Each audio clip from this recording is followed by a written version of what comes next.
سر میرا نام حافظ غلام یاسین ہے، میں سبزہ زار سے آیا ہوں۔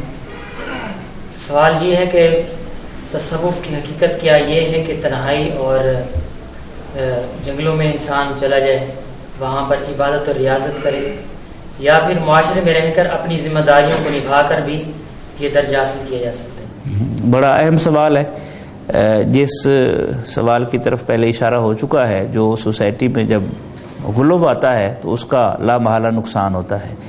تو آپ نے جو سوال کیا ہے یہ بڑی اپنے اندر معنویت رکھتا ہے اور بڑا حسن رکھتا ہے کہ دیکھیں، سمپل قاعدہ ہے اور سمپل اصول ہے۔ کسی بھی فن میں جب آپ قدم رکھتے ہیں، کسی بھی شعبے میں آپ جب قدم رکھتے ہیں تو آپ کو وہاں کچھ عرصہ سیکھنا پڑتا ہے، محنت کرنی پڑتی ہے، عبادت اور ریاضت سے گزرنا پڑتا ہے، اور جب تک وہ آپ نہیں کرتے تو آپ اپنے فیلڈ میں ایکسپرٹ نہیں ہو سکتے، اپنے شعبے میں ماہر اور کامیاب نہیں ہو سکتے۔ دیکھیں، ایک شخص اگر آرمی میں جاتا ہے تو آرمی میں جانے کے لیے اسے سخت محنت کرنی پڑتی ہے، اسے رنگ روٹی کے مرحلے سے گزرنا ہوتا ہے، اسے اسلحہ پکڑنا سکھایا جاتا ہے، اسے بچاؤ کرنا سکھایا جاتا ہے، اسے دشمن پر وار کرنا سکھایا جاتا ہے۔ اسی طریقے سے اگر وہ کمانڈو میں چلا جاتا ہے تو کمانڈوز کی جو ڈیوٹی ہے اور جو تربیت ہے وہ عام آرمی کے آدمی سے زیادہ سخت ہوتی ہے۔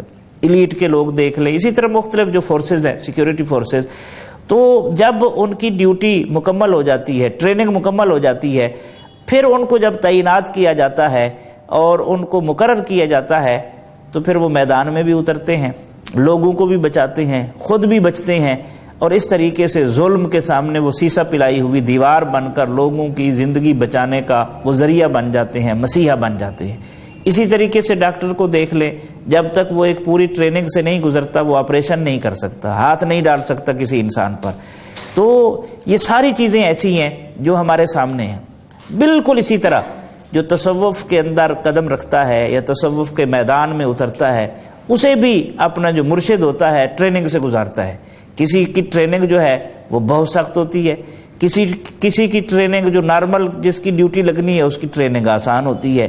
جس کو بہت زیادہ کفرستان میں بھیجنا ہو تو پھر اس کے لیے اور زیادہ محنت کرائی جاتی ہے۔ تو جتنی ڈیوٹی ہوتی ہے اتنی ٹریننگ کرائی جاتی ہے، اور جب ٹریننگ مکمل ہو جاتی ہے تو کسی کو داتا علی حجویری بنا کر لاہور میں بھیج دیا جاتا ہے، کسی کو معین الدین اجمیری خواجہ اجمیر بنا کر بر صغیر میں اس کو تعینات کیا جاتا ہے، اور کسی کو بغداد میں رکھا جاتا ہے، کسی کو یہ جو روس کی ریاستیں ہیں وہاں پر ڈیوٹی لگتی ہے، اکبر کے سامنے کھڑا کرنا ہو تو پھر مجدد الافسانی کی ڈیوٹی لگتی ہے۔